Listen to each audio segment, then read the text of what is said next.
Babylon Orchestra, and I need to apologize. I forgot to introduce you. How could I? How could I?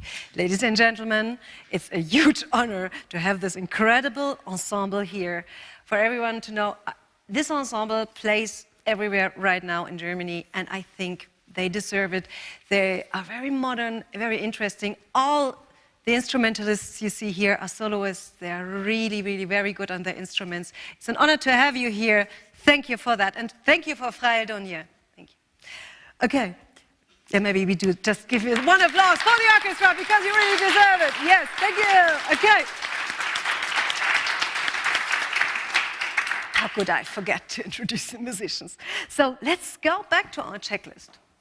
Do you would like to come to me here to the center? Let's see. You know. Okay, and we start with something you might know about, but I don't. But still, I will explain it because we would like to check, you know, this life checklist, whether it works out for different levels of biology. So I called the Max Delbrück Zentrum. They are around the corner. It's the Center for Molecular Biology Research. And they're very cool. And I met there with Agnieszka Rybak-Wolf. And she is the head of the Organoid platform. And that's a very interesting subject, organoids. It's like mini organs. Really cute. They're really cute. They grow them. So they can grow a liver, and they can grow a heart and a brain and your intestines and whatever. So, and then they can put it on a chip, and then they can see if it runs through the system, what does it do with your brain, the medicament. How do you say the drug? Drug is the English word. Drugs or medication. Medication. So you can't. So this is the future of drug testing, of the testing how drugs work on human beings, really individual and without any animals are harmed. So that's amazing. That is done around the corner, and it's really great. So yeah, this is what they look like. These are brain organoids. Agnieszka Rybak-Wolf works with brain organoids. She explained to me. And so they are very tiny. Can you see that? They are really, really tiny. So let's go one further. Let's see the checklist, whether they are alive. I mean, they are organs, maybe it's, I don't know what it is. So she said, energy exchange and metabolism, yeah. Even Christmas, they need to feed them. They need to come in and feed them all the time. So what do they eat? We love that question. We love it. We have always questions about molecular biology that I need to answer. You know? But okay, this time we have someone here. We have Lisa Bengtsson here, and she works also with the Max Delbrück Zentrum. Lisa, would you please take that question with you and maybe later answer it on the blog with us? That would be great. You know some people who know stuff that we don't. So yeah, what we would like to know, what do they eat? Yesterday we had the question, do they have names? And how often they eat? How often they eat, what do they eat, and do they have, do you name them? We would like to know that, yes? And we put the answers on the blog. Can I yes? Not just a number or something, do you really give them names? Yeah. I mean, like a real name, like sure. Brainy or something, Brainy 1, 2. Okay. Or Pinky, Pinky and the Brain. Ooh, that Pinky and the Brain, funny. that'd actually be nice. It could be different organoid, you know, it could be some sort of a little, I don't know, heart that is a little pinkish. Yes. And then you have the brain. Okay. And then you have do you here, remember the thing different with the petri dishes with like different organoids, and then one is pink, one is I'm not talking with you anymore. Honestly. We had some ideas about that, okay? No. And if you look for some names, the two of us could bring some up. Yeah? Just give us a note. Thank you. Okay, organization and self-regulation. Yeah, it seems like they can do that. That's amazing. Then response to stimuli. Yeah, they can. How did they find that out? Agnieszka honestly explained to me that someone, you know, took a little piece of wood and hit them. They hit the organoids. I mean, not badly, but they tried, and they reacted not amused.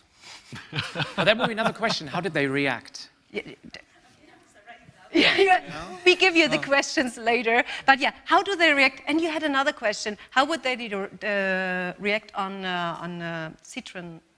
Oh, like if you eat an oyster, which I don't, but I mean, people do that. Take a lemon or something, and then you squeeze the lemon, and then the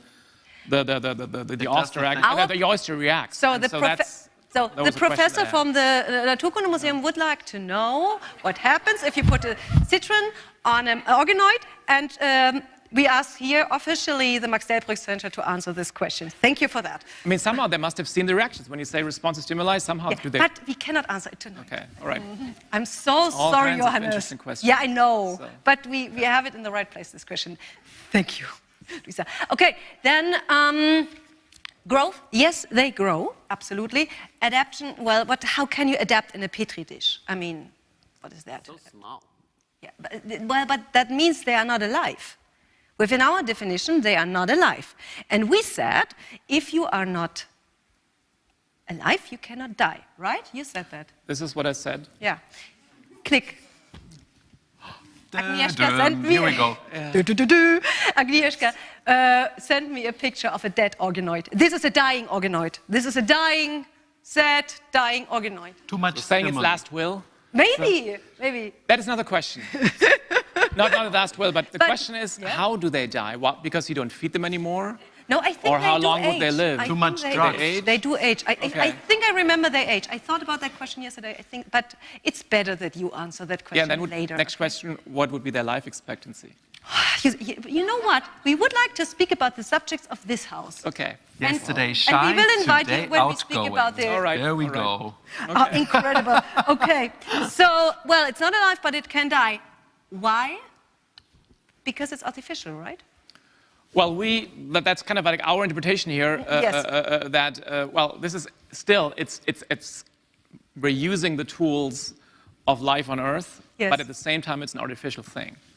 And I would say, at least, therefore, our criteria that we have for life otherwise don't really apply here because we're kind of like not playing according to the rules. So, This is what I would personally say. But it's, of course, a matter of discussion. Would actually probably like fill an entire evening thinking about this. Don't do that Yeah. tonight. But, so you see, also a definition is a delicate thing. You put a definition in a different context, it breaks. All the time in science. We need to know that. So a definition that works in everyday life doesn't work in mathematics or whatever. So, and also with biology, you need to check in what frame you use your definition, right? Question. Question? I Where? have a question. You have a question. Please read that to us. Which animals have the longest lifespan and why? What is nature's recipe for a long life? Do you also have a normal voice to read? This is the voice from the person No, that asked the question.